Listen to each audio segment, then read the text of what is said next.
day.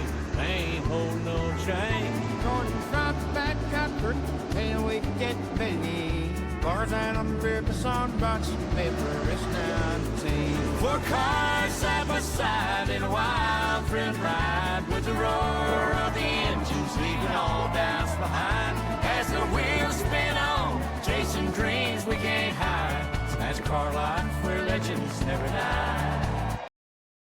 Welcome back, everyone, to the Four Wide Podcast. Once again, it's another Tuesday and another episode going to hit the sound waves on Wednesday. Austin is not here with us. He had decided that he's going to take a mini vacation. He's moving, so he's kind of got a lot going on, so he should be back next week. But don't quote me on that, because things can always change, especially when your nickname is the Sermonator. Alrighty, we have Mr. Balacco with us here today. What's up, everybody? And we got Kent, who's looking even more red than Blake is today. I gotta say, just how about them dogs? That's all you're going to hear from Kent from now till the end of college football season. You're darn right. Because you ain't going to hear how about William Byron. He's got to give me something to cheer for. He has gotten cold. He has gotten cold. Oh, Hendrick Motorsports, they ain't letting me down big time, man. They let me down. It's a bad time to be a Hendrick fanboy, that's for darn sure. Alrighty, well, we got a little bit on the docket today. Only 2 news stories, but, I mean, one's pretty big, I feel like, and the other one's, it could be big. But we'll start with the bigger one. So, it was confirmed earlier in the week that Rick Ware Racing will be settling that second charter that team owns, and it's going to be going to Legacy. They settled whatever lawsuit was going on with all that legal proceedings. They settled and decided that, they're just going to go ahead and send this over. So that's going to allow Legacy to have a third car in the fleet, which is pretty big, especially that grows Toyota just a little bit more, adds a extra car. And especially with 2311 at this point, where maybe turn of next year they may not exist anymore. We don't know for sure. We hope not, but they could be that next Toyota team. That's 3 cars, right? They've set themselves up really well. I know Blake has a couple of thoughts. I do as well, and our thoughts are kind of gone together with this, so I'll let Blake take it, and I know where he's going to kind of talk about here. Yeah, I mean, assuming everything goes well for 2311 and Front Row Motorsports, right? I mean, I think your obvious pick for this ride should be Corey Heim, you would think, because if you look at Legacy, I mean, no doubt they have taken it to the next level with their Cup program this here in the latter part of this year with just the consistency. I mean, think about a team where you could have Corey Heim, John Hunter Nemechek, and Eric Jones all in winnable equipment, and with the information sharing that you can get with the third car. I think Legacy could put some wins on the board come next year, at least 1 or 2, right? Granted, I know that the Cup jump much higher than the rookies would enjoy, right? But I think having Heim on your team, like he's already proven in that 4th car with 2311 that he should probably be in a Cup car, whereas some others should not, right? I mean, you and I saw him at Bristol, Cole, and he just had a nice solid night and finished like 6th. Obviously, you see his talent. Also, too, I almost wonder if it's a good business decision to maybe wait and see how this 2311 thing works out. And if not, do you go for somebody like a Tyler Reddick? Or if the funding is a little bit more for a Bubba Wallace, what would that look like? I'm going to be interested to see how that could shake up. I mean, in that Bristol race, it was not a race where he wasn't fighting through adversity through the whole race, because who wasn't like 3 laps down at one point of that race? And he was towards the back. He wasn't, top 15, top 10, I believe, qualifying position. I think he was mid-20s. I can't remember exactly. But obviously, his race didn't start off the greatest, and fought through that and just grinded out the top 10 on a really gritty racetrack. Kent, man, what are your thoughts with this? Yeah. No, I think it's fair to talk about Riley Herbst. And, it took him a while, I think, really to find a lot of success in some of the lower series. But once he did kind of find success, he really became consistent and ran well. I think it's, I think it's a couple of things. I don't think he was quite ready for the jump to the Cup Series. And then, I also don't think, with Riley Herbst, I mean, he's product of the third car syndrome, you could call it. I don't know, but we talked about it with Alex Bowman being in what you would call the fourth car for Hendrick Motorsports, where you're almost better off being, the lone car in a team with a smaller budget or that top tier, or one of those first rides in a team with a smaller budget than being the third or fourth car in a team with a really large budget, because you kind of get over the talent, the guys who really are able to make those cars go fast. They, you know, that's not who's operating on your vehicle. And so for Riley, I think he's a product of that, but then also a product of just not quite being ready. Cody Ware's really good about taking advantage of opportunities that are presented to him. When they go plate racing, he doesn't get too greedy. He doesn't do anything stupid, and he's able to just kind of grind it out and let the big ones happen and finish in the top 15, top 10 sometimes. And it's like, man, I didn't even realize he was in this race. And the next thing you know, where was it? He led some laps this year. Was it Daytona coming down stretch? And there was a chance, like, it was a real possibility we were talking about that 16th playoff spot being Cody Ware's there for Would a have point. been insane. But I mean, that just goes to show when you have all the people in a building working together on putting the best product that they can on the track versus when you're kind of getting overlooked with your equipment, your personnel, and other things. And so Riley Herbst isn't doomed. He doesn't need to throw his hand or his head in his hands and just give up. He's a good race car driver. He'll land somewhere and have an opportunity to go and win at whatever level he's placed in. Was he ready for Cup? Probably not quite, but I don't think it's all his fault. He'll land somewhere on his feet. He'll compete. He'll prove once again that he's capable of winning, and he'll get another crack at the Cup Series. But sometimes when an opportunity seems too good to be true, it just is. And when he ended up in the third seat at 23:11, it proved that it was too good to be true. Someone like Heim even coming in and sitting in a fourth seat and just showing all the drivers up.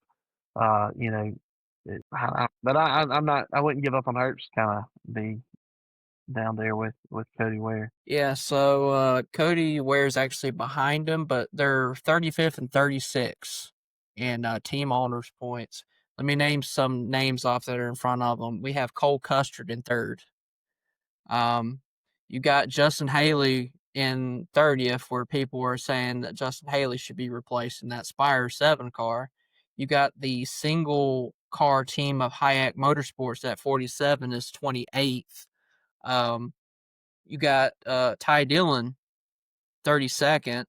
I mean, you got some of these teams that don't have a lot of funding that you would imagine that 2311. They got Jordan Brand on their car most of the time. So they have a fair amount of resources. We'll go out, say, just a little bit. So he is 35th, and Heim is 39th, and he's only ran 4 races this year.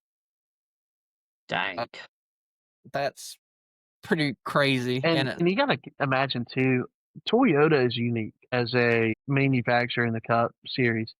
A lot of these teams, you look at Chevrolet. Obviously, who gets the cream of the crop when it comes to Chevrolet? Hendrick Motorsports. You look at Ford. Who gets the best stuff when it comes to Ford? It's Penske. Like, it's not even close. Look at Toyota. I feel like, and I could be wrong, I feel like Toyota spreads the wealth pretty fairly. Now, you could make a pretty decent argument that Legacy kind of gets the shaft from time to time. But 2311, most given days, they can compete with JGR. Obviously, JGR is top dog with the Toyota gear. But, I mean, really, honestly, up until this year, I mean, we've talked about Tyler Reddick's kind of had a down year by his own standards. But you look at what he's been able to do. Bubba Wallace, honestly, I mean, I know that he didn't get off to a good start with this round, of the playoffs. But like, gosh, he has been on fire this season. It seems like shot out of a cannon. They have 2311 has access to some of the best that Toyota has to offer, but obviously it doesn't trickle all the way down to the third car in the team. Uh, unless you're Joe Gibbs, then every single one of your cars are winning. But I mean, they also I feel like we'd all agree that 2311 to an extent is an extension of JGR. I mean, it's not, you can't call it that, but when it comes to personnel and that sort of things, it kind of feels like it is. And so, in a sense, you'd almost say that, Herbst is not in a third car, he's almost in a seventh car. Yeah. And so, yeah, I mean, he really was not set up for success at all this season. And again, I also don't think he was quite ready for that jump because we have seen Heim get in the car and just have immediate success. So it proves it can be done. But I also think Heim makes it look stupid easy because he's just that freaking good. It's not saying again, nothing against Hurts. I'm not giving up on Hurts. I think Hurts has a future in the Cup Series. I don't think this is it. I think he needs to go back down to the Xfinity Series, find a ride that he can compete for a championship in, and develop a little longer, work on his craft, come back up when he's ready and when he has an opportunity that'll actually put him in a winning position. Yeah, I agree with that for sure. I mean, if you use the analogy of him being in the seventh ride, it's kind of crazy. Heim can come out in the eighth ride and just be crazy good right off the rip. And the other news that I have is actually the crew chief for the 8 car will be leaving RCR after this year to go over to Trackhouse to be Connor Zilich's crew chief, which is Randall Barnett. Started out at JTG, I believe, in the Cup Series when he was always affiliated with RCR back in the Xfinity Series, but Cup was JTG, went to with Allmendinger, and then went with RCR to Reddick, and then followed the line with Kyle Busch. But before that in Xfinity, I think he was Ben Kennedy's, Daniel Hemrick's, Austin Dillon when he was in the Xfinity Series, and I think even Matt Tiff and Reddick when they were in the Xfinity Series as well. So just insane repertoire of drivers that he's had underneath his belt. He has good amount of experience, but I think he's got 12 wins between the two series. But he's going to be going over to Trackhouse with Connor Zilich, so that might be a combo to watch out for. And obviously, that leaves Kyle Busch without a crew chief for next year. So that brings, all kinds of silly season rumors on top of everything else that's going on. What are your thoughts about this move, especially at this part of the year? I think with Zilich's situation, you've got great driver, really good crew chief. Will it mesh well? And that'll be a question that we see answered next year. I almost wonder, too, if you start to put some puzzle pieces together. Rodney Childers said he was coming back in 2026. I wonder if that's for Kyle Busch's car. I mean, if Rodney Childers and Kyle Busch could get together, man, you want to talk about taking RCR to the next level that it needs to go. I think you would see a little bit better results out of that 8 car. So, I don't know, just a thought. I don't think Barnett's a bad crew chief by any means. I think it's more or less, like you said, it's the meshing. Maybe it's just the Busch and him just don't mesh real well. But I've never heard them fight on the radio that much. I mean, Kyle Busch is always vocal on the radio, but I've never heard him really going after, But you've heard, the big man being critical on the radio multiple times this year, saying that we need to bring faster race cars to the racetrack, right? Yeah. So I don't know if they already, like you said, they already have a plan set up for next year. It'd be cool to see Rodney because, I mean, that's an old school crew chief and the old school, we say now old school driver, Kyle Busch. You would think the synergy would be there, but can Rodney Childers really figure out this car would be the real question. I don't think it's a fight of the meshing of the personalities there. I think it's just how will he develop his skill set and help Rowdy potentially make a decent run towards the end of his career? Because we all remember, I mean, Jeff Gordon struggled a little bit towards the end of his career. And then, of course, had the Martinsville win when Matt Kenseth and Joey Logano got in each other. I know Kent still thinks about that to this day. He probably wakes up and that's what he's dreaming about. And he wakes up and he's like, dang that it. was the best scenario. I earned so much respect for Matt Kenseth that day. I mean, just the best case scenario. Getting taken out while eating couldn't have happened to a better guy. I mean, it really was wonderful. And Austin's not here to rebuttal this, and so I'm just gonna absolutely. It was a thing of beauty. What's funny about Jeff Gordon's career coming down the stretch is, if you remember, in 2007 he got extremely hot. Under the old point system, he wins the championship that year. In 2008, can y'all guess how many races he won? 0, right? Cusack. In 2009, he won Texas, held off Jimmy Johnson. It was a big, all right, finally back in victory lane. In 2010, how many races did he win? It's another big old goose egg. And so at this point, people are starting to think, all right, Jeff Gordon, he's got a second marriage. He's got, he's got more kids now. It's like, is he kind of getting out of this thing? Well, in 2011, he wins 3 races. 12, he wins a couple more. And it's like, okay, he's like being competitive again. In 2013, he just wins 1 race. It was at Martinsville.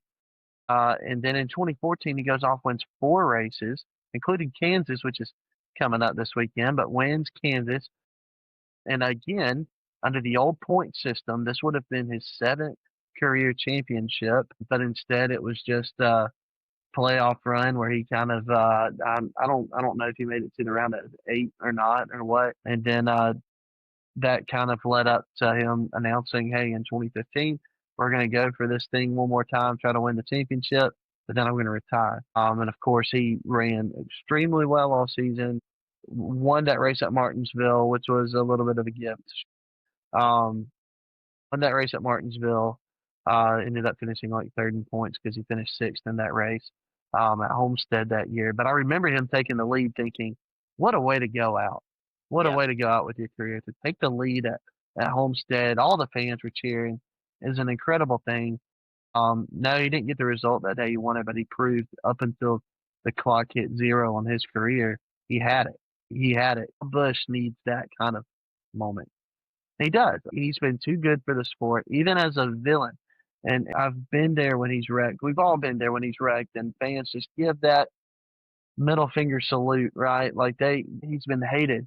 He needs that moment. He deserves to have a moment where he can show off once again he's capable of doing it. I think we all know he's capable of doing it. Can they give him a car? That'll do it. And so if they're able to do that, they're able to make something work. It'd be sick to see him even a couple years from now say, all right, look, he's won 3, 4, 5 more races, and now he's going to announce he's retiring and absolutely go and compete for a championship even in his last season. I don't think anyone wants to see him just kind of wither away at RCR and not even be able to compete for anything, and then just kind of retire, and it feels like, oh man, he was stunted. What would have happened if he had stayed at JGR? So I don't know. It would be great to see. I think he deserves it, but yet to be seen. I mean, I think people forget he's won 3 races for RCR already. He won 3 in 2023. Had a great run that year, and it's just circumstantial. You could say it's RCR not bringing the speed, but obviously they're bringing some speed. Obviously, Austin Dillon found victory lane 2 times. One of them, well, both of them, honestly, for being straight up honest with you, was based upon speed because he was the fastest car at Richmond before that caution came out the first year, and then we had the big old fiasco. But this year he just showed that their Richmond package that they got was good, so they're bringing good cars to the racetrack at times. It's just, sometimes it's circumstantial. It seems like, he gets behind the 8 ball, which is ironic since he drives the number 8. Maybe he should just change car numbers at this point. Just put him in the 33, right? And see if that fixes anything. Yeah, I don't know. I definitely believe that he's going to win a couple races before he retires. I can't see bad luck pursuing for the rest of his career. I think Kevin Harvick, right? His last year, that was a rough last year. I believe his last win was Richmond, wasn't it, Blake? Kevin Yep. Harvick's. Had the privilege there for it.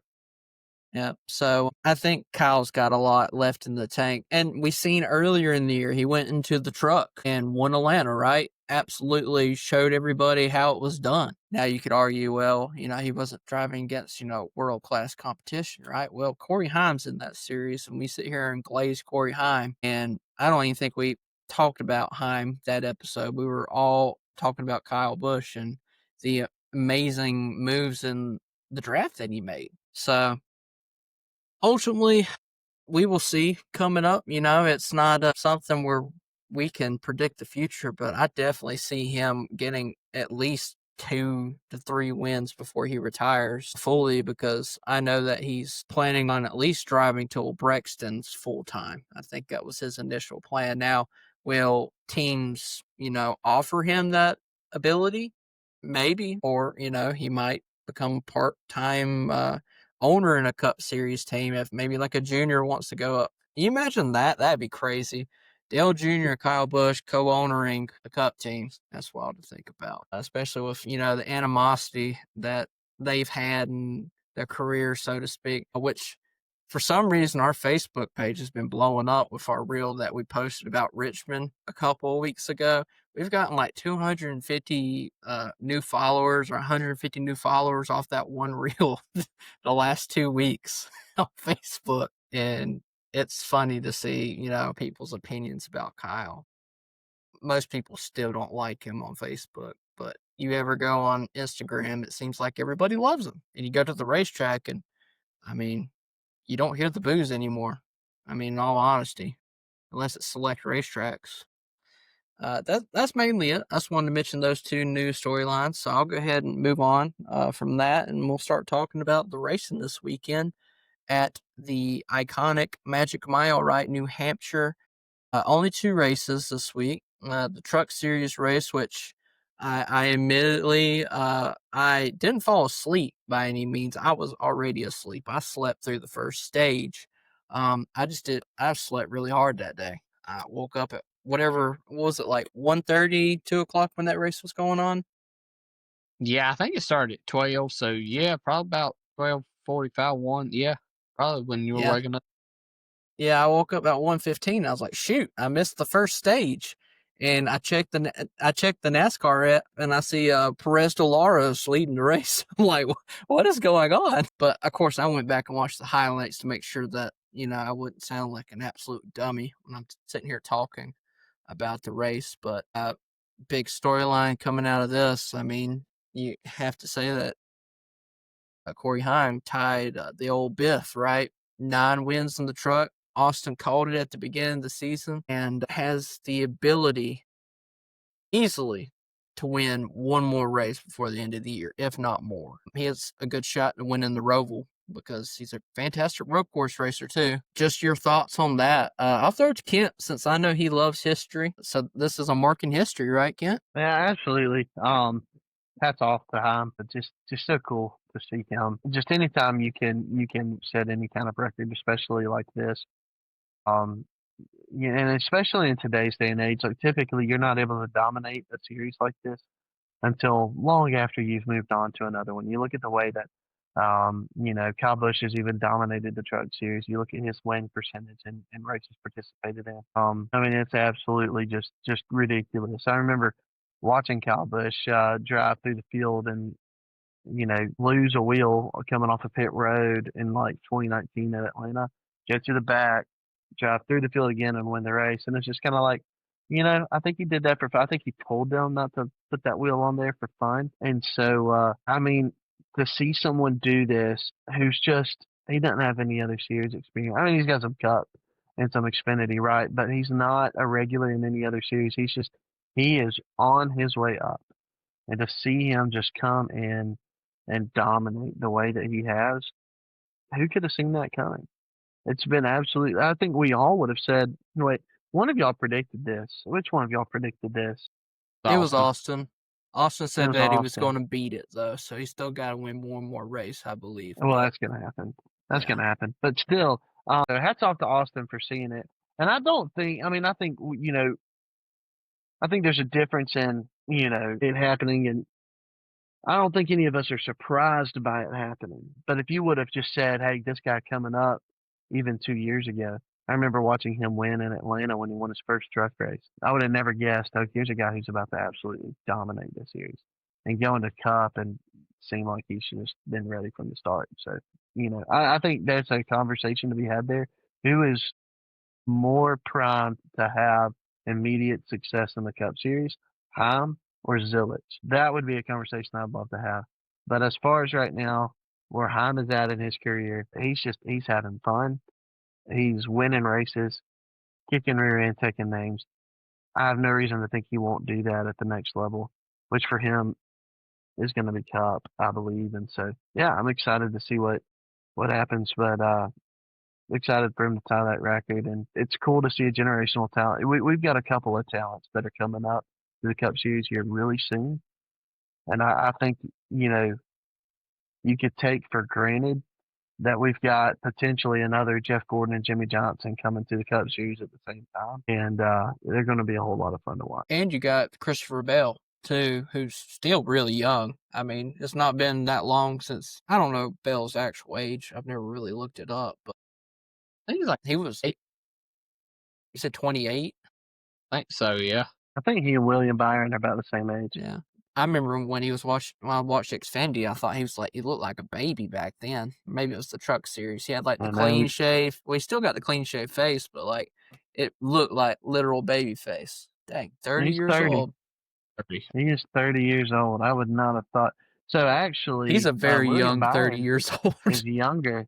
But William Byron's younger than Christopher Bell at that point. That's why I wouldn't have guessed that. I wouldn't have guessed that. Yeah, Byron started really young in the Xfinity series too. I mean, and Byron's another one of these guys who came to the Cup Series, and you're thinking, man, he wasn't ready for this. But then there's almost the point now where you got to put someone in a Cup Series before they're ready for it, and just say, hey, you're going to suck for 2 years, and then hopefully you'll be good. Unless your name is Ty Gibbs, then you're going to suck for 3 years, and we're going to hope that you'll be good in the fourth. Whatever the case may be, we'll give you Bristol. You can be good at Bristol. Nowhere else are you allowed to even sniff the top 15. But you can have Bristol. That's it. No, I mean, William Byron, Chase Elliott, some of these guys who it proved to pay off to say, we're going to invest in you. We're going to wait, let you get good. I mean, look at Kyle Larson. And I know that he didn't have at Ganassi what he has now, but Kyle Larson at Ganassi was like, man, this guy's really incredibly talented. But no one was talking about him being the, you know, best wheelman in the field. He gets to Hendrick Motorsports and gets in that 5 car. It's like, man, this guy's dynamite. And so sometimes it just takes guys a little bit longer to get their craft together, to figure it out, and to run well.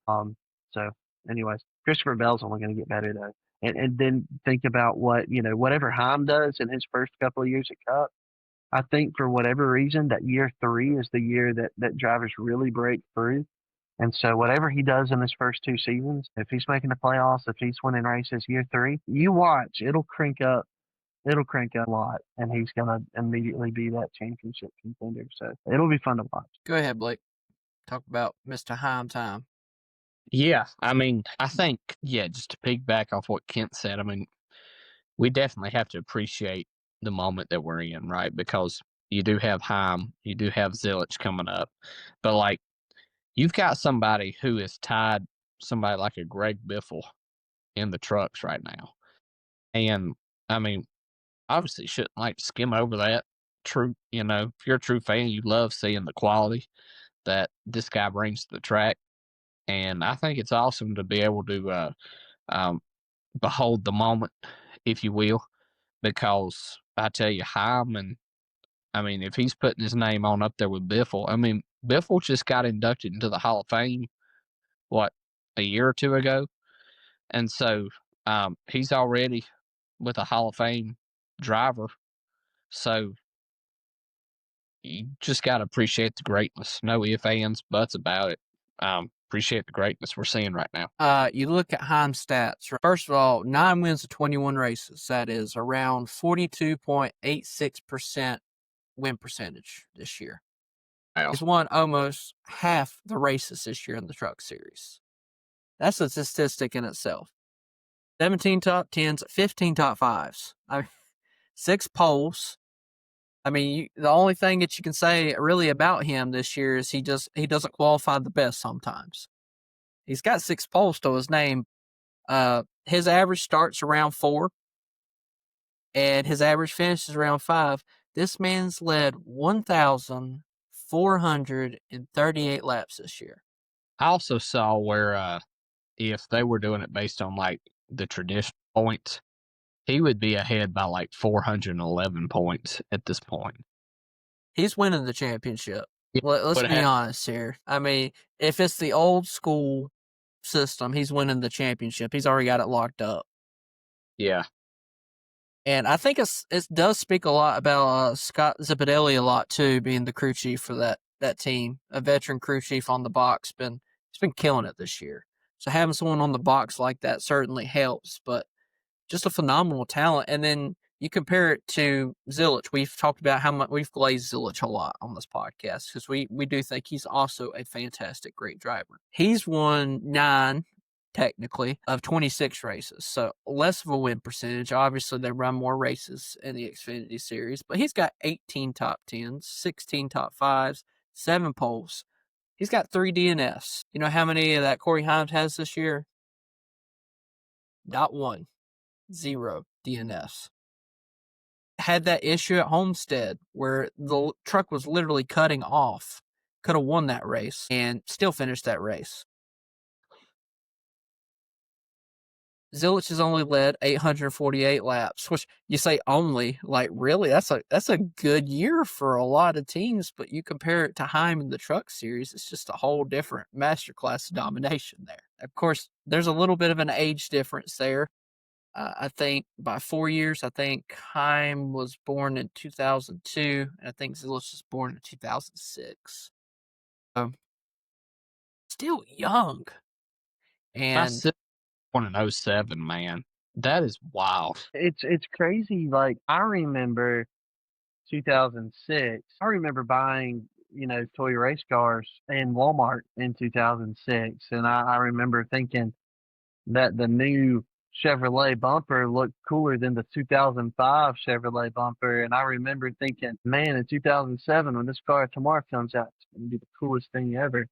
Obviously, right about that. But anyway, I mean, I remember all this, and he was being born. That is insane. That is absolutely insane. And now here we are in 2025, and he's absolutely kicking it in. And I'll be honest with you, I don't think Zilich is poised for immediate success in the Cup Series the way that Heim is. I feel like the Truck Series gives you a little bit of a better idea just because of the racing style, some of that aero blocking and stuff. It's funny because I think the Xfinity Series is a better product, but man, I feel like he's gonna have an edge when they get to the Cup Series. But I did not realize that Heim had led that many laps. So you're talking about like significantly less laps that have been run total than the Xfinity Series. Less races, less laps in those less races, and he still led nearly 1,500 laps. I mean, that's crazy. That is absolutely insane. Yeah. I can't even remember. I think, what was it? He won playoff points this year or something ridiculous as well in the Truck Series. So that's obviously a record. There ain't no one that's touched that at this point. I find it hard to really think anybody. I mean, Riggs is a really good driver, but I don't see him touching that far because it's just been pure dominance in regards to that. But we can talk about Heim literally all day. We've talked about him all year, but you kind of have to give a little bit of the here's your flowers moment when you're tying the great, like Greg Biffle, who most people underappreciate, especially today. We don't sit here and really think about how impactful Greg Biffle was, not just in the Truck Series, but overall in his whole racing career. I know he's the cool thing now where he's hanging out with Cletus all the time now. He's become kind of like a pop icon via the YouTube algorithm and whatnot, but people didn't appreciate him that much. And I was one of them. I never really looked at that 16 car back when he drove in Roush and was like, that's a guy I'm really going to pull for every week, you know? One of my best friends growing up, the guy who was the best man at my wedding. In fact, Blake, you may remember him, or you may have met him at Southeastern. I can't remember if you know him or not, but Sam. Yeah. But anyways, you know Sam. He's still in the RDU area. He's still up there at he's plugged into Summit Church. He and his wife and their 2-year-old. They've got a son that was born just about a month after Wesley. So he was a diehard Biffle fan growing up, and so I'd always give him a hard time just because it always seemed like he was but there's a time where it felt like he could not be beaten at Homestead. I remember that he was like winning it every season. But no, he I never understood. I was like, man, why are you pulling for Biffle? Like, don't you like to win? He pulled for Biffle, and then I remember when Biffle got back into a truck in like 2020 for a one-off event, and he won it. I remember sending that to him, like, dude, you guys still out here winning. But anyways, yeah. But to say, like, I knew a Biffle fan back in the day. I feel like it's rare. I don't think there were many of them. But what a guy. He's a cool dude. Absolutely. But getting to the point of giving, his flowers, there's a couple people that we've obviously not talked about. There's a lot of storylines that we could probably pull out of this event. I mean, you could obviously say that Chandler Smith was at the end of this race. He was battling for his life to try to win this race to get into the playoffs, to be able to finalize that last spot, because he's had the most horrific start of the Truck Series playoffs for anybody. I mean, just last few races, just not even a chance, right? And then he's sitting here on almost the front row, right? And on that last restart, just couldn't get enough momentum and couldn't chase down Heim. But someone that I've mentioned multiple times, and honestly, if I had to pick a truck driver probably right now, being my favorite, it's got to be Gio. Gio had a fantastic day. We've seen him competing, trying to pass Perez de Lara for the lead at one point of the race, and he ended up finishing fourth. This is not a technical short track, but it is in a way, right? And I think that it just went to his skill set really well, and he looked like he 100% could compete someone like Lane Riggs on this track at that point of the race. Obviously, Riggs and Heim were making their way back up the field for a little bit of a different strategy, but it was cool to see him up front and competing, and seen it multiple times this year. And it just seems like I find myself sitting there cheering for him most of the time when he's up front, because I want another Tricon member of that garage to be, in the running, because it seems like two trucks are, generally really good, and the other two, you just never hear much of them. So, Blake, I know we talked about Gio a couple of times. I mean, at the beginning of the year at Daytona, I think one of our literal phrases to each other is like, who's in, the team? And you're like, Gio Rezero or something like that. We're like, who's that? Well, and I think it was even on the podcast we said, you know what? This guy showed out at Daytona. We'll see if it was just some luck on the super speedway or if his success will carry over into the season. And I would say for it to be his rookie stint, I think it's been a good year for him, right? It wasn't just a little batch of luck at Daytona, just a solid race car driver overall. And I'm sure with his New England roots that New Hampshire was definitely circled on his schedule, right? And so sure he was super excited to run up front there, especially in front of one of his home tracks, I would say. That's one that they have circled on their calendar every year because they want to win there. Because, I mean, we'll get to the Cup race here in a second, but the crowd was sold out once again. The energy there's incredible. I've never heard anything bad, really, about New Hampshire. There was a point that the racing wasn't, the best, you would say, the Cup Series-wise. Some people argue that the race, for the Cup Series this weekend was not, phenomenal, but it wasn't a bad race. It was a great race. Yeah, most people, Austin thought it was like he said, it was in his top 5 of the year, and I'm like, I don't know about that, but it's up there. Well, I It think could touch honestly, top 10. if you say, I think the words New Hampshire bring the idea of the goodness down. It's because growing up, we all knew that New Hampshire wasn't necessarily the best race on the schedule. It's kind of like almost some Indianapolis vibes at some time, right? But when you look at the last few years, tracks put on a really good show. I mean, especially where, and it's kind of odd because it's not really a short track, but it functions as just like a bigger Martinsville, honestly, right? And it's been a really good race. And so it's super good to see that. You know, you hear it talked about on TV all the time. The New England fans pretty loyal, and you saw that this weekend. And when the atmosphere's hype, that tends to go over into the race as well. Well, you got all these local heroes at this point, right? They got so many people from up there that's come into NASCAR. I mean, you got Priest. That's one guy that you always hear talked about. You got Joey Logano mentioned that it's like his home racetrack. He wants to win there. I mean, it just seems like there's a whole bunch of drivers like, yeah, that's my home track. Yes, for real. And everybody wants to win at their home track. It was an incredible truck race. There was a little bit of strategy involved. We've seen some people that you don't see up front all the time compete, and that's what you want to see, right? Ultimately, at the end of the day. All right, we'll move on to the old Cup Series, right? Most people kind of know the storyline that most people are going to talk about coming out of this race. There were It's already storylines. been talked about. Yeah, storylines. What? Yeah, we're obviously talking about how Joey Logano is going to look into another championship right now. I'm kidding.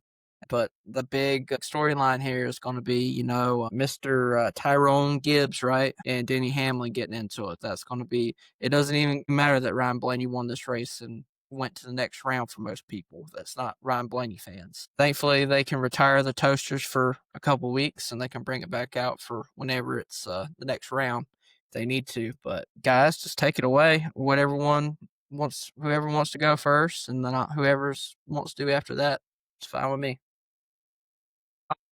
Help me out with this.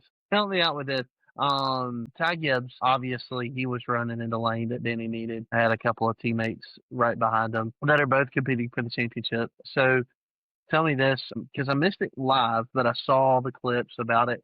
Was Ty lap down or something, or was he on the lead lap just holding him up? He was on the lead lap, and he's just holding him up. I'm sorry, I can't be on Denny's side with that. Then I don't know. Like, Ty's not going to just pull over because his teammates, and he's racing against teammates, right? Like, I don't know.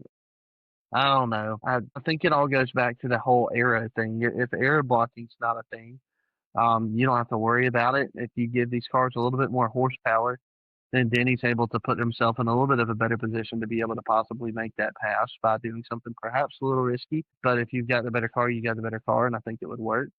So it's hard to tell somebody quit racing because your season doesn't matter anymore. But that's what the playoffs do. Ty, for Denny's conversation with Ty, it's your season doesn't matter at this point. Let us get through. So, and then Ty's, got to pick a line and pick a teammate. Which teammate do I let by? Which line am I going to run? Who's line am I going to disrupt and that sort of thing. So I think Ty's in an impossible situation to win there. I normally don't side with Ty, but I'll side with him over Denny any day of the week. So I don't know. I didn't catch the whole thing in context. Y'all may change my mind on that, but from everything that I've seen and now heard, I can't help but think. I don't know. I think that I don't even know what to think. I think that the playoffs caused this because now Denny's thinking that spot means nothing to him, but it means something to me. Educate him, Blake. Educate him. Tell him about it. Yeah, so essentially what's going on is Denny and, let's see, it was Christopher Bell, right? Yeah. Christopher Bell were needing to pass Ty Gibbs in order to go get some stage points, right? So obviously, stage points huge. Nobody's really locked themselves in at this point, and Denny's probably thinking like, "Look, man, like your name's on the company side of the building. Like, shouldn't you want us to go win a championship?" And he's like, "You are in our way." Like, I listened to his podcast a little bit. He's like, "My teammate should not be the hardest car to pass, especially when he's not in the playoffs." And I totally get that, because you would think a teammate could cut a break. However, if you're Ty Gibbs, think about it like this. If you just let two teammates go by, what's the chances NASCAR could get you on this race manipulation? I mean, to be fair. And also, you got to make a name for yourself in the Cup Series, right? I mean, if he's got to have some momentum for his team, right? I mean, you want to see him race, like, and I'm thinking if you're Ty, all right, Denny, all right, Bell, earn your way past me. I don't hate that either, right? So I think it's a racing incident, and Denny took care of it. Now, should he have wrecked his teammate? Probably not. Did Ty deserve it? That's in the eyes of the beholder, right? As a fan, I think the person who wins is the fan in this scenario, because you're going to see how it goes on throughout the rest of the playoffs. And Ty is not above wrecking a teammate since 2022 Xfinity Martinsville, if it means benefiting him. So could you see a scenario where if Denny really needs to advance, Ty doesn't let him as a form of payback? Would he be justified in doing that? I think. I have no problem. I And have no problem with. Sorry, what? oh, you're good. If if you're Ty Gibbs, you're totally justified in getting payback because you wrecked your car. You know, I mean, put that thing in the wall, spun it out. If you're Denny, you're like, dude, get out of my way. We're clearly quicker. So I don't know. I think don't be surprised if you see this come back to bite Denny, and there's some tension that's prolonged at JGR. Maybe not. You would hope that they can talk it out and do what's best for the team, but also you've got the grandson who knows he really does need to start running well and he needs to win. But you've also got a guy who coming in on the end of his career and wants a championship. I think both sides are right. How that plays with each other, like I said, best position to be at in this scenario is as a fan. All right, No Kent, doubt. go ahead, buddy. Sorry. But what I was going to say was I have no problem with somebody who is coming up on lap traffic and says, you need to get out of my way. That's fair. That's, hey, look, you're slow. Obviously, I'm putting you a lap down. Don't have anything to do with how the outcome of this race plays out. Like, don't get in the way of the lead lap racing, right? When it pertains to someone else who's on the lead lap, when someone gets upset with somebody for being hard to pass, I don't care if they're a teammate or not.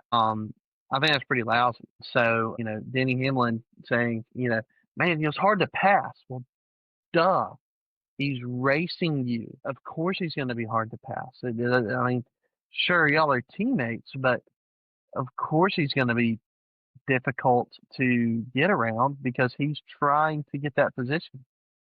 He's trying to prove to anybody, he's trying to prove to the sponsors he's worth holding on to. He's trying to prove to fans he's worth sticking around for and waiting on. He's trying to prove to Grandpa that he deserves to drive that race car. And if he can do it by holding off two of his teammates that are absolutely on fire right now, then awesome. So I don't know. I've always had a hard time with saying, hey, I'm faster than you, so just give me your position. If you're faster, pass him. His job, he's being paid to not get past. And so, yeah, I don't have a problem with what Ty was doing. I mean, I get what Denny is doing, but spinning him out does nothing either. I mean, especially if you're really close to the end of the stage and that just ends the stage early. But then you did not put yourself in a position to kind of get the points that you were looking to get. I think it all goes back to if these cars had a little bit more horsepower, maybe even a little less downforce, then all of a sudden these cars are a little bit trickier to drive. Denny could have done something where he maybe dive bombed them, and then he tries to get that position, and um, maybe even is just able to get power down off the corner a little bit before him, and use that extra horsepower to catch him by the end of the back straightaway and get by him. There's several different things that could have played out that way, but yeah, I mean, if he's being hard to pass, that's kind of what he's paid to do, Denny. He's paid to race you. He's not going to pull over. So I don't know. I mean, I get Denny's frustration, but at the same time, no.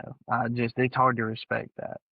For me, I don't know. Well, and I think a problem you have if you're in the Gibbs organizations, you've got strong personality, veteran number one with Hamlin, and you've got strong personality number two with Ty Gibbs, and got that grandson aura going on in the team. And there comes a point, not everybody can be in the kitchen, if you will, right? And so, was that one of those scenarios? I'd say probably so. Grandson aura. Put it in the dictionary. I think one thing that both of you guys didn't mention is that Ty Gibbs was not running one singular line and was taking away Denny Hamlin's line like that. He was literally cutting right in front of him multiple times. It was not like, oh, I'm going to stay in this lane and make you pass me this way. No, it's like they were literally rubbing multiple times. And it wasn't just one corner. It was 4 to 5 laps like this. I mean, they literally on the broadcast, like, I've been watching this for the last 5 laps, guys, and this is insane. Like, these are teammates. There's a reason that they had the camera on them at that point, because they knew crap was about to go down. When they were able to listen to the radio and know it's getting heated. Yeah. And the crazy thing about it, honestly, Denny's sitting there talking about how it's going to impact his playoffs. Him sending Ty Gibbs could have ruined Christopher Bell's playoffs, because Bell was literally right behind Gibbs when he spun out. And if he wasn't paying attention, hits that front end of the car, that's a whole different story. Because then you're putting Bell, obviously he's got a good points advantage, but you bust a radiator out of a car like that, it's either end of the day or you're going to be riding in the back for majority of the rest of the day. And that's going to be a big deficit in points. I get where Denny's coming from, just based upon, like, I literally went back and watched the race. Now, was the racing dirty? No, it's not. It was hard racing for sure. I'll give him that. But when it's to the point, it's the second stage and you're 26 laps in the second stage and you're racing a teammate like that, I get it. I'm not sitting here saying, hey, teammates need to pick sides, like, oh, you need to be easy going on your teammate, because I think, Jimmy Johnson, Jeff Gordon, they were hard on each other. They were teammates, but they weren't, they weren't handshaking all the time, right? And then you had Kyle Busch part of Hendrick at one point. I mean, it's ridiculous to say, teammates should, sing Kumbaya all the time, right? But there gets to the point where if you're racing your teammate like you would be racing someone like Ross Chastain, who's like John Hunter Nemechek, people that are really hard to pass on the racetrack, that make it hard on you. It's not necessarily speed sometimes, it's just they make it hard. And you're racing your teammate like that, it may speak to your character a little bit, and there's a lot of people out there that want a driver that's nitty gritty, like that old school Ross Chastain. If that's what Ty Gibbs wants to be, let him be it.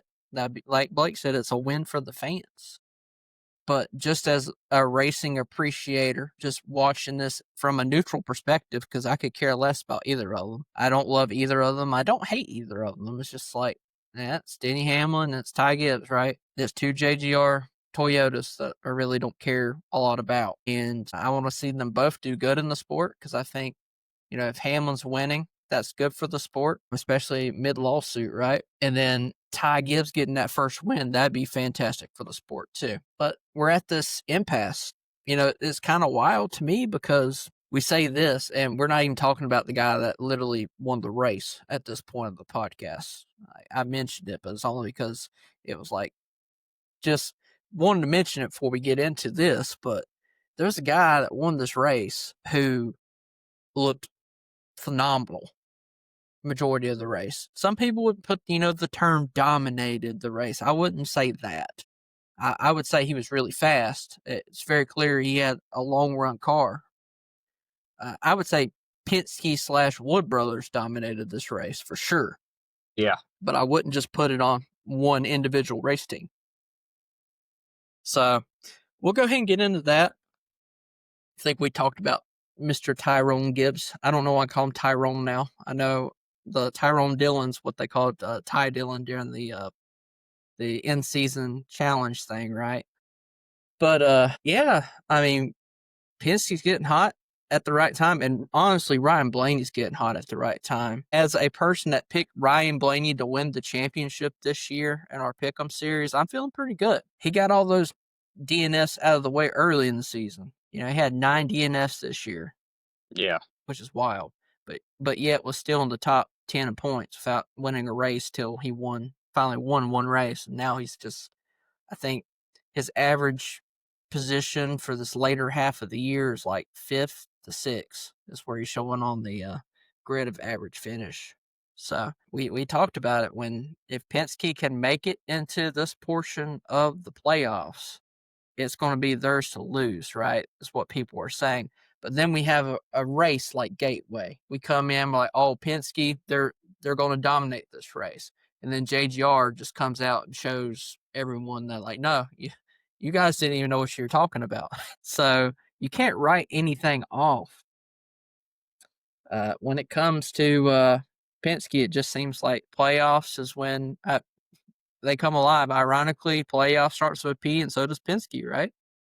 Yeah. Well, I mean, and honestly, Ryan Blaney's in the round of 8 now. He's won Martinsville past 2 years. Be hard pressed to think that he couldn't do it a third time. And then Phoenix, another flat track. So yeah, Penske's looking very good. And honestly, if Logano can advance, super good at Vegas, no question. Obviously, if he can do that, he's got another shot to win Phoenix and be a 4-time champion come this year. Yeah, it's going to be pretty crazy. And really, there's a scenario where even with Cindric, I mean, if he wins, say, the Roval and then Talladega, probably the purist probably wouldn't like to see it, but you could see a way where he could get into the Final Four. And what could he do at a Phoenix? Yeah, for sure. Absolutely. Yeah, it's crazy. I think the round 8 for Penske is like a slam dunk. You got Talladega, fantastic at plate tracks. You got Martinsville. Blaney does great there. Cindric showed out a couple of times at that racetrack.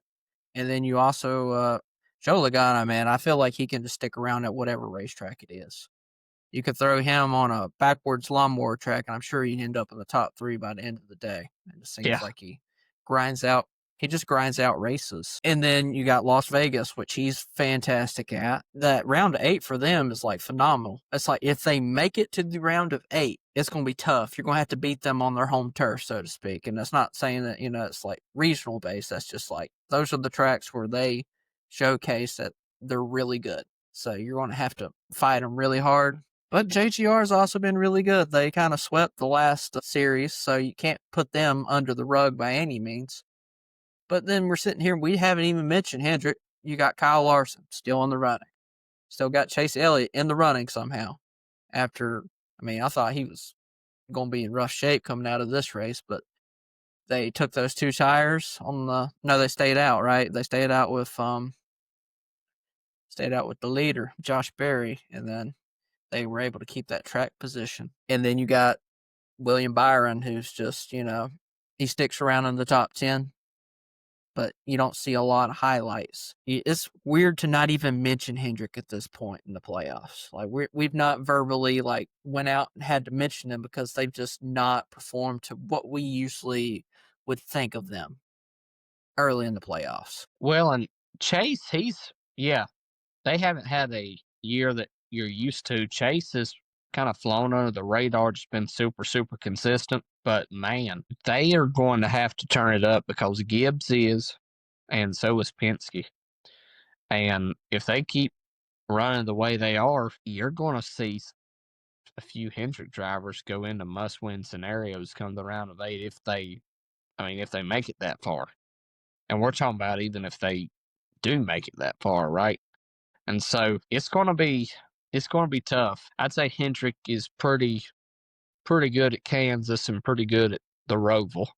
So, but they're going to have to turn it up this second half of the playoffs to be relevant. I think you'll see them bounce back when they get to their strengths, which is, road courses and intermediate tracks. But unfortunately, they hadn't really had much success with the short tracks. It feels like this year, that's been where Penske's been able to kind of dominate. And even Joe Gibbs has been able to have some success. That's why I kind of like at this point someone like Ryan Blaney or Joey Logano.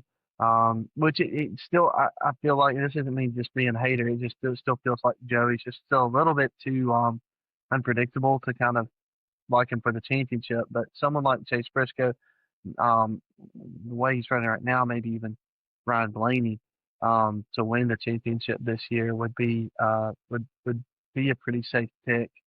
My preseason pick of Larson, I've yet to see anything that makes me think that Larson is going to go into Phoenix and turn heads. He might make the Final Four, but right now I don't trust a Hendrick car to run well at Phoenix right now. I don't trust them. Kansas, I think they can go out and they can have a really solid afternoon. The Roval, you're liable to see someone like, well, honestly, any of them are capable of winning, and including Bowman, who's no longer in the playoffs.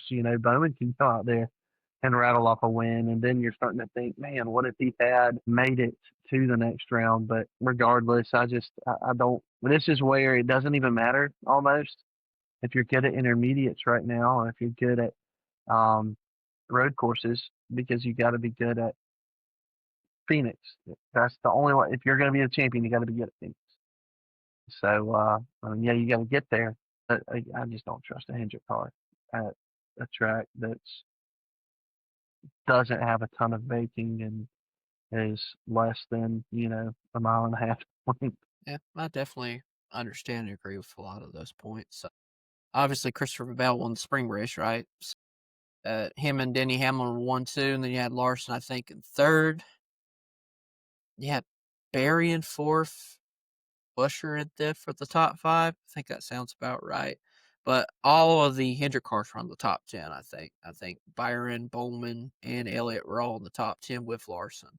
So it's a great racetrack for them in the spring, but fall sometimes it just seems like they don't run the best. Obviously, the temperature's different there. Atmosphere's definitely different.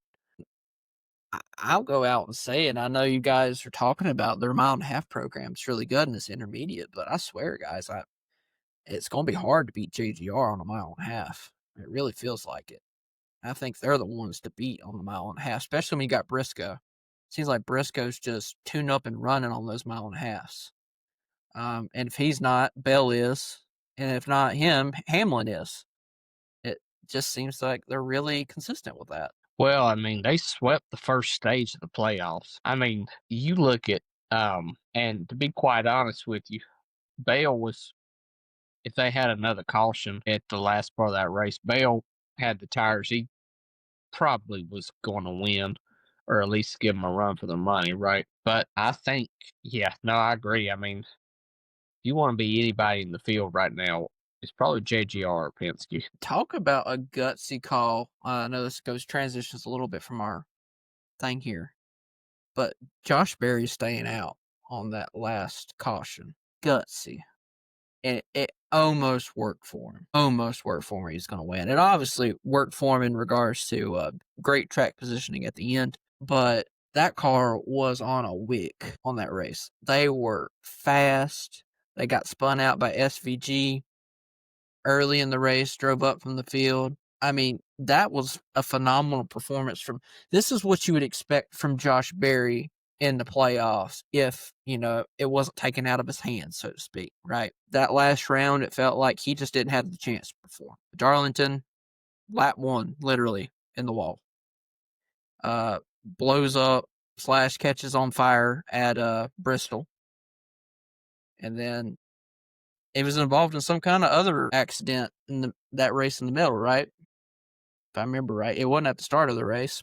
Bristol, he gets pretty much catches on fire. That's what I said. Yeah. Yeah. Yeah. So, I mean, just didn't have the chance to perform. And if there was a race for him to perform at, you would expect to be at a short track. But here he comes out. I mean, technical short track, but I knew he was going to be good because last year he came out in a Stewart Haas car and was in the top 5. You know, I didn't say he almost won the race, but he was up there. And that car that Ford car was terrible, to be quite frank with you. But great performance by that team, and it shows what they're capable of. It's just, I don't know if it's just the engineering department towards the end or what happened. Maybe they were just getting some bad parts, whatever, right, with that fire. But then Cindric had the same incident, and literally was able to go back on the track, which blows my mind because I'm like, when I see that thing's on fire, I'm like, he's done. You know, Barry had the same issue, and they put that fire out, and they're like, oh, nope, just go back on the track. I'm like, what in the world's going on? Yeah. Figure he's leaking fluid all over the track. You're going to see a caution somewhere. Well, it's definitely the playoffs that got Blake. away. It's definitely the playoffs that got away from Barry because, I mean, he had and we said it with Penske. I mean, that Wood Brothers is essentially a fourth Penske car, right? Barry could have made it through, win at New Hampshire, sweep Vegas. There's a world where Barry could do it, right? And so, man, you know they got to go into next year thinking, let's win. Let's have a decent year. Because if they do, he could be dangerous. He could definitely be a sleeper in the playoffs. It's definitely one of those things that's going to be tough to swallow for that team, but you got to look coming into next year. You got to have your heads up. They knew they're going to perform next year. Feel like Legacy's kind of in the same track, right? It seems like the momentum's just going right for them at the right time.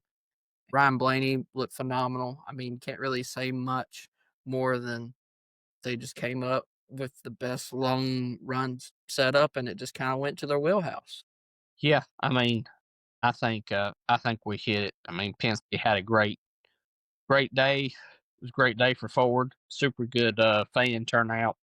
Obviously, shout out to them. Should be interesting to see what happens in Kansas this week. Absolutely. Look at you naturally transitioning like that. I figured I'd make it easier on you.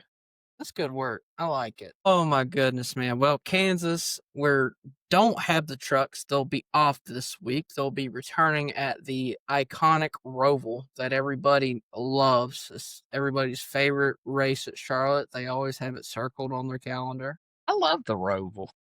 I know you're like one of the rare minority people out here that do love the Roval. No, I will say, yeah, the Roval was definitely a circle on the calendar race before this next gen car. And man, it sure ain't that. I mean, to be fair, the road course racing this year has been pretty phenomenal, so maybe they'll be able to turn it around. For sure. I guess it'll really just depend on the tire that they bring, because that seems like it just seems to be the difference maker of everything at this point. Seems like it, man. Yeah. So for the Xfinity race, they will be running at Kansas, so we will get to see them running there once again. The 07 Nick Lentz will be making a start. Then we got the number 11, the return of Butterbean Brendan McQueen in that ride for Colleague. The 14th of Mr. Lizard, Garrett Smithley. Number 19 of Justin Bonsignor, who's doing phenomenal in the open wheel series. Last time I checked, he was up there fighting at the top of the points. The 24 of Patrick Staropelli making an Xfinity start. 32 of Austin Green, phenomenal road course racer. 35 says to be announced. 45 is Mr. Mason Massey. 53 of Joey Gase. 70 of Leland Honeyman. The 76 of Cole Raz. And also it says here that Raja will be competing in the Kansas Xfinity race as well for Hendrick Motorsports. So be on the lookout for that. So it doesn't say it on the entry list for this week, but I believe he's probably just running the 17. So that's probably why they didn't put it down as like a special, because it seems like they're always just rolling around with that. But it's good for Raja. I mean, get some good momentum. One other thing, this kind of breaks up the momentum here, but shout out to LeVar Scott. I thought for sure he was going to have that first win at Salem this weekend and for ARCA, and just gutted for him on that last restart. Yeah, man, that's such an interesting track too. It almost reminds you of when the cars are restarting in Darlington on a short track, and it's so banked, and it's like you've got all this track, but they're only in like 2 lines, and then they go down, and it's looking like New Hampshire. They're in turn 1. I mean, what a good racetrack. Bring the Cup Series there. Let's see it. I couldn't imagine the capacity probably would work out really well for that, but who knows? It'd be interesting. Yeah. I mean, if you didn't have, Bowman Gray Clash, I mean, that could be a racetrack. You'd be like, maybe the Clash could run there. Well, for sure. I mean, they've definitely in the last couple of years opened up the possibilities and what they can do from the Coliseum to the Clash. Everything's possible, my friend. Everything's possible. But could you imagine Kyle Larson and Tyler Reddick riding that wall at Salem? Yeah, that would be awesome. I mean, and I know it probably wouldn't happen, but just in fantasy land here, like that would be epic. Especially like the ending of that race that we saw with the Southern 500, man. Like somebody just tries to almost slide job, but it doesn't work. But imagine if it did. Yeah, it's really cool. It's like you said, it's like a high line of Darlington, but yet a short track. So you're like diving to the bottom, but you're coming out of turn 3 and 4, and there's a lot of people running all the way up to that wall. It's just an insane racetrack. But shout out LeVar Scott. He was really emotional after that race. I mean, he's going to find a win at some point. The man's just super talented. Yeah, for sure. And then the only part-time Cup Series driver for this weekend is the 44 JJ Yeley. Look forward to watching both of those races. And with that, I mean, we have no history segment because Kent had to leave. I'll just mention here that Kansas is a literal 1.5 mile track. It's like almost the definition. I mean, it is a definition of a mile and a half, but an intermediate track. It's shaped in a trioval, so it's a little bit of a longer looking racetrack. It seats around 48,000 people, I think, of 2019. And little known fact that some people may not know is they actually have a oval that inside the track that you could make a roval out of. So they have like a little road course. So, if they need to move the roval somewhere else, and they need to figure out, Kansas doesn't deserve another race if they ever get to that point, which based upon what we've seen here lately at Kansas, they'll never do that because it's been a phenomenal race. They could run a road course there if they wanted to.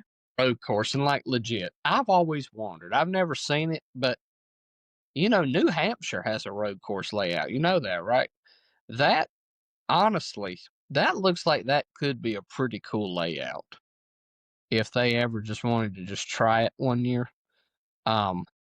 Especially, you go off of 2 there and you go pretty much outside the track, and then you come back in and then kind of make your way through the infield at turn 3 and then come back onto the regular turn 4. Man, that I don't know if it would almost be like a short track road course, but man, that looks like that could produce some super good racing. I almost wonder like if they'd ever thought to experiment with that one year. Hey, if there's anything we've learned about NASCAR here in the last little bit, they have been open to experiment with a lot. So, I mean, I'm sure they're keeping their mind and eyes towards the direction of different avenues that they can take. The banking on these turns is 17 to 20 degrees, so that's pretty, substantial. Front stretch is 10 degrees and the back stretch is 5. A little thing about this racetrack is there's been multiple different series that's run this. IndyCar, I think the track record is IndyCar from like 2002. And they've also, on that road course, they've actually had the Daytona prototype cars out there, Grand Prix and whatnot on that. So that track record is actually owned by Scott Pruitt in 2013. IndyCar, all kinds of different major events have ever they've attended here, but it just seems like NASCAR since 2001's found a really good home here. And the racing, you could argue, has not been the best throughout the years, but with this next gen car, it's been putting phenomenal shows on. Even when you got someone who absolutely dominated the race in the spring, yeah, it's a phenomenal racetrack. It's going to be very conducive to great racing. The fans always come out, and if I had to guess, Goodyear is going to bring a heck of a tire combination because they've been killing it in the playoffs so far. They've done a great job, man. They actually have a new right side tire that they're going to try to debut. So appreciate the aggressiveness that Goodyear's doing. Super, super good tire at Bristol, I thought. And then this past weekend at New Hampshire, I thought it was a little bit more moderate, right? You didn't see a lot of tire chunking, if you will, but it looked like that at least the right sides mattered a little bit. Personally, I would have liked to have seen the tires matter a little bit more, but honestly, you look at New Hampshire, I mean, you're having a lot of 3 wide, 4 wide racing in the turns, and really you don't see that except for when there's like rain on the track. So, even though I'd like to see it a little bit more, I still think this past weekend had a pretty good tire. So, yeah, Goodyear's doing a really good job, and so they're bringing a new right side tire. Left side's going to be the same combination that they've used at Charlotte, Michigan, Indy, and Darlington's. I would say all 4 of those were pretty good races this year, and so that's going to be good because they'll have 8 tires for the race, 1 for practice, 1 for qualifying. And then when you look at the Xfinity, they're actually debuting a new right side tire, and they'll have 4 for the race, 1 for practice, and also 1 for qualifying. Yeah, Goodyear's been on a roll lately, and hopefully they can keep it up. I think back in the spring, you actually had some right rear tires really kind of starting to cord a little bit at Kansas. Maybe cord, that could be a little bit of a stretch, right? But you did have some right sides that were really just looking like you put a cheese grinder to them on the right rear with them riding the wall with the progressive banking. Should be interesting to see how it plays out. Absolutely. Sorry, I was doing some negotiating over here. You're good. Mainly because Kent left us, so I'm making sure I got all his picks and everything for this last little bit of the segment here. Alrighty. So Kent did include a little bit of history, so therefore I'll mention a few things. The track did open up in 2001. Joe Gibbs won that inaugural race. The first truck race won by Ricky Hendricks, so a very historic truck win there. Obviously, we see Ricky Hendricks' legacy still continue today with that iconic Hendricks Cars 5 scheme that Larson runs week in to week out. It's in tribute of Ricky there.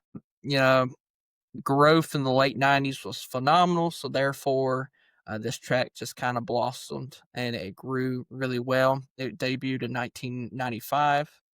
It was originally designed to hold 120,000 people. But like I said, it got cut down a little bit, just like all other racetracks, it seems like these days. So that is just a little bit right there about that. So before we get into our spicy take segment, right, we always want to shout out our premier partner here, Wilkerson's Catering, always in our corner, right? And, I was sitting here thinking about this earlier today because I always try to be very active in regards to how I market this. I don't want to just be like, most podcasts, they have a piece of paper, right? And have an ad read. They read it with, sexual emotions. We've made videos for them. We've made, little fun jabs at Blake because it's easy to do. It's easy to make jabs at anybody on this podcast because we all have our things. But one thing that I sat here and was just thinking about before we went live today is there's been many times in my life that I've reached out, wanted a good event. And I went from more of like the corporation side, because people are reliable, you would say. But you go to Mickey D's, right? You expect it's not going to be the greatest, right? So you call up someone like a corporate catering and you're going to get like a rush combo, and the food's not going to be very personalized. When the big day comes around, you want it to be, phenomenal. And the good thing about Wickerson's Catering is it's family-owned business. It's local. So you know who you're dealing with. The great people there. And it's not just about the food that they put on the plate. It's the service that they provide doing it. Right. And they serve their community, not just on the plate. We've mentioned and highlighted their efforts with relief funds and whatnot. They've won awards at this point. Kyle's just a fantastic guy, and he takes pride in what he does. He wants your food to be memorable, but he also wants the experience to be even more so, right? So you get no letdowns with Wilkerson's Catering. You don't have to sit there and worry about, is the food going to be good? Because it's where family feeds family at that point, because it's Wilkerson's family feeding your own at these events. So that's just what I want to say. If Blake has anything he wants to add to that, go ahead. They portray themselves on social media. It just seems like they just ooze with authenticity, which is important in this world. There's a lot of fake people. Yeah, I mean, and you definitely don't get at all. And when you look at food, I mean, you don't realize at face value, but there's so much that goes into it, from, a well seasoned recipe. Everything's balanced, but also the plating is super important. And really, it's almost like a science and an art. And they do it all well. So yeah, definitely reach out to Kyle and Chelsea with Wilkerson Catering. They'll take care of you. And their information's always in our description of if you're on the YouTube video, it's on the YouTube video description. If you're on the podcast, it's in the Spotify, Apple Podcasts, whatever, it's in the description. All you gotta do is click their link. They make it really easy for you. All you gotta do is put your name down, an email where they can reach you, and some details about what you got going on, and they'll reach out to you. So just great people over there. But moving on from that, we have our spicy take segment. I know I didn't have my spicy take this week. What a shocker. I honestly can't remember Kent and Austin's. I just know I was sad that I didn't get mine. So, Blake, did you hit yours this week? I think I said something like a legacy car would win or something. So, no, I sure didn't. It's Negatory Ghost Rider. My goodness. Well, I got both of theirs, so I'll pull it up. But if you want to come up with yours, go ahead, buddy. Yeah, Kyle Busch wins this weekend. Heck yeah. Rowdy Nation's getting rowdy. That's right. That's going to be great. Let's see here. Having to scroll. I'll just get Austin's because it's easier here. All right. His hot take is the fall race would just be as boring as the spring race. Well, there's a lot of people that would disagree that the spring race is boring based upon the way that it got voted in the poll, if I remember right. But what do I know? As a Larson, What? As a Larson fan crash. I don't know what he's talking. I thought it was a great race. I enjoyed the race. I think the racing there is just phenomenal. So it's really hard to beat that, in my opinion. Alrighty. He has such a dumb hot take. Do you see what his hot take is? He says Larson dominates and wins again. That's not a hot take. You know what? Who was this? This is Kent. All right, we're gonna scratch that, folks. We are going to do a hot take for him. Okay. All right. So here's what his hot take is going to be. All right, Cody Ware's going to finish in the top 15, and a non-playoff driver is going to not only win but lead the most laps. Bing bong. That's how you do it, Kent. Get good, scrub. Yeah. Gosh. That's a spicy take. See, this is what happens when you have someone that just checks out and watches football at this point of the season. He just comes up with this garbage. Pure garbage. So focused on Georgia football right now. Like, what? When they when they catch Nell, he's going to be quiet for a whole week. We're not going to hear a word from him. He probably won't even.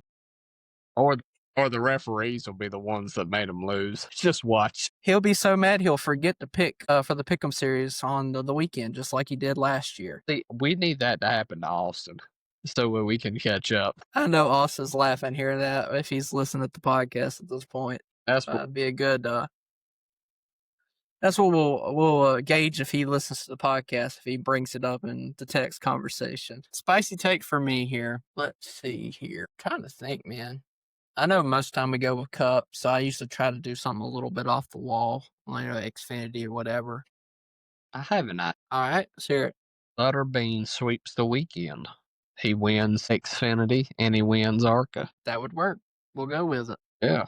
Bean Nation going wild. So we'll give the assist to Yeah, colleague revival in the Xfinity series. Yeah, we'll give the assist to Blake, or we'll give him the discredit if it doesn't work out. Be like, it's Blake's fault if it doesn't work out. See, it's a win-win for me. So I'm taking it.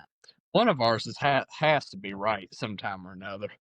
Yeah, I mean, I was close with my Bristol caution prediction. I was only like 6 cautions off. That's true. Oh, me. Alrighty, well, we got to the conclusion of the podcast here, and the conclusion usually is our Pick'em series that Austin runs, but the last 2 weeks I've had to moderate this little bit of a fiasco that we've got going on. Obviously, we don't pick trucks, but we will recap what happened this weekend. I finished last with Christian Eckes. He finished 9th. You know, it's a rough weekend when you pick in the top 10 a driver and he's last. You know, it sounds pretty sounds like what Blake usually does. It seems like it comes up, you know, especially at what was it, Martinsville? Yeah. In the spring. Finished 5th and still got 4th. Austin got 3rd with Lane Riggs. Kent got 2nd with Chandler Smith being in 2nd. And Blake caught the win with Corey Heim. So we won't be picking trucks this week, but just to remember that I will have the first pick and I will have Heim available. So therefore, I think that speaks for itself. Alrighty, Xfinity series here, all right? So I believe, if I remember right, Kent caught the last win with Eric Almirola winning Bristol. That's right. I came in 2nd with Carson Quapple. Blake came in 3rd with Connor Zilich. Hey, and Austin Zilich. Yep. And Austin picked Little Gator, and he finished 4th, which is just rough for Bristol. That's a racetrack that you would expect him to be good at, right? And it just did not work out for him. So Austin, therefore, has the first pick. He cannot pick Sam Mayer. He can also not pick Sammy Smith, and he cannot pick Mr. Allgaier. And if my resources are to be correct in my old noggin, I just want to make sure I had this right. Yes. He is going with the JGR machine of Brandon Jones for Kansas this weekend. So, Blake, you are next, my friend, and you cannot pick Jesse Love. We all love Jesse Love. You can't pick Austin Hill, and you cannot pick the old Zilich Nader. Who are you going to pick for Kansas this week? I'll go ahead and take Justin Allgaier. It's hard to go wrong with Justin Allgaier at any track, it seems like. I am picking next. Let me look here. I cannot pick Zilich still, so I'm still off the Zilich board. I can also not pick Allgaier, and I can't pick Quapple. So 3 of the JGR cars I can't pick. Man, honestly, you know what? I'm going to go with Sheldon Creed.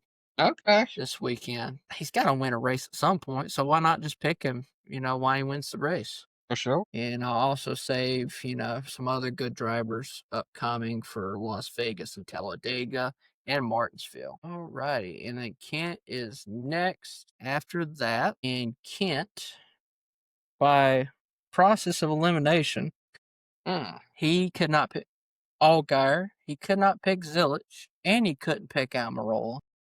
And he is going with the RCR machine of Jesse Love at Kansas. Not bad. So, all our championship picks are still within play. Zilly for me, Allgaier for Austin, Kent with Jesse Love, and Blake with Austin Hill. So, we're all still in it to win it. Blake's probably looking the worst there with Austin Hill kind of at a deficit when he starts out, but we will see what happens. Points for Xfinity, Blake and Kent are tied for first at 64 apiece. I am technically second, but in third place, 61 points, and Austin is in the rear, but with only 60 points, so he's within 4 points of being in the lead. Wow. So, super tight. What's the truck? Kent's leading, 56. You are behind him at 55. Austin's at 53, and I'm at a solid 46 at the bottom. Okay. Truck series is Truck Series has not treated me really well. Alrighty, Cup we obviously don't pick, but we usually hint people that we're going to consider. So Blake, you finished last this week with Christopher Bell. Speaking of, having a great performance, could have won the race, given another caution, another restart. Came in last, top 10 performance, I think, for Bell. I don't know where he ended up, but he was definitely in the top 10. Yeah. Then you have Kent with Joey Logano finishing third. I picked Josh Berry, and very much of a roller coaster of a day for Josh Berry and for me. Talking about emotions dropping when you get, wrecked and then having to drive up the field. When he stayed out with those old tires, I said, you check in the group chat, I said, he's cooked. It's done. Or that last caution came out, and I was probably punching air because I thought it was going to be a really nice race between Barry, who thought had a better long run car than Blaney did past a certain mark, and they were reaching that. But then the caution came out. And obviously, Austin picked Ryan Blaney this week, finally stopping his skid. He's had pretty rough last few weeks, so he's due for some bad ones. We all are at some point, but I know Blake's definitely hoping that he has a couple more before the end of the year. Well, I don't necessarily want to add. I just want to do better, Well, talking about getting better, man, you had the first pick this week. But the travesty is you do not have Denny Hamlin, you don't have Ryan Blaney, and you don't have Christopher Bell to pick this week. It kind of puts you in a box, but I know kind of where you're going to go with this. I think Larson's probably your, inevitable pick. But also, Hendrick, this really ain't the same team that was at the first of the year, so you would definitely think a Hendrick, but also maybe a Briscoe potentially. So been phenomenal at the 1.5 miles. Yeah, so that might be where I'm leaning. We'll see. Alrighty. Well, Kent wrote down some people that he is considering, just again to make fun of him. He put Joey Logano on his list of people he's considering. He picked Joey Logano for New Hampshire. So he obviously can't pick Logano as a driver. So just to make fun of Kent just a little bit more. Dang, that's tough. Yeah, like I said, you can tell he's just this Pick'em series, he's basically dropping out at this point, just based upon the effort that he's putting into watching NASCAR at this point. Sure. But he's considering if Blake gives up, goes for Briscoe, he will consider picking Larson, and if not, he's looking at someone like Chris Buescher. Not bad.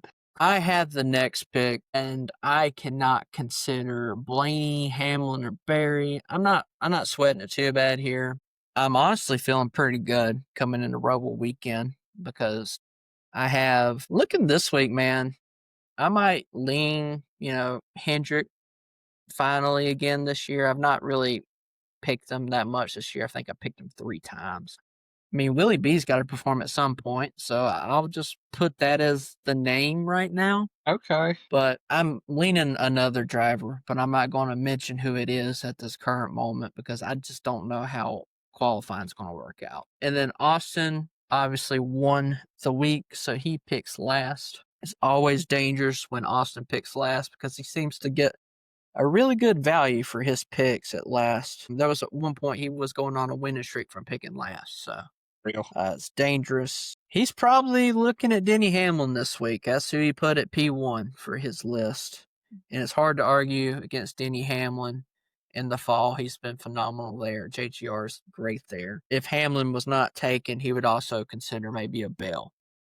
So it's going to be interesting to see how that goes. Kansas, I mean, intermediates, it feels like anybody could be in contention. We spoke about Legacy. Legacy's been phenomenal in these 1.5 miles.